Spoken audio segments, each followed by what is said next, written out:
క్రిష్ అయితే ఇంటి దగ్గరే తన ఫ్రెండ్స్కి పార్టీ ఇస్తూ ఉంటాడు. ఇక అక్కడే సత్య అయితే నిలబడి అలా చూస్తూ ఉంటుంది. ఇక వాళ్ళ ఫ్రెండ్స్ అందరూ కూడా చీజ్ అని చెప్పి అక్కడ ఉన్న డ్రింక్ని తాగుతూ ఉంటారు. ఇంతలో అక్కడ ఉన్న ఒక వ్యక్తి అయితే, ఏంటి అన్న ఇది మాకు ఇచ్చి నువ్వు తాగకపోవడం ఏంటి, నువ్వు కూడా కొంచెం తాగన్నా అని చెప్పి అంటూ ఉంటాడు.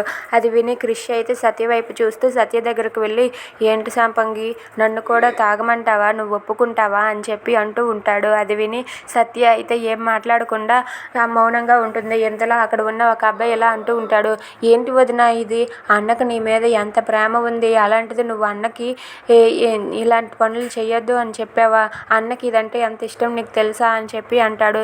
సరే నేను ఒప్పుకోవాలంటే నేను నిన్ను ఒక క్వశ్చన్ వేస్తాను, నువ్వు దానికి తప్పు చెప్పకుండా సరైన సమాధానం చెప్పాలి అని చెప్పి అంటూ ఉంటుంది. అది విని సరే వదిన, ఏంటి చెప్పు అడుగు వదిన అని చెప్పి అంటూ ఉంటాడు. ఇక సత్య అయితే ఇలా అంటుంది, మీ అన్న ఇలాంటి సందర్భంలో ఎప్పుడైనా సరే నా మీద కోప్పడ్డాడా, నా మీద కోప్పడి నన్ను ఎప్పుడైనా తిట్టాడా తిట్టలేదా అని చెప్పి సత్య అయితే అడుగుతుంది. అది విని అక్కడ ఉన్న క్రిష్ అలాగే వాళ్ళ తమ్ముడు ఒక్కసారికి షాక్ అయిపోయి అలా ఉండిపోతారు.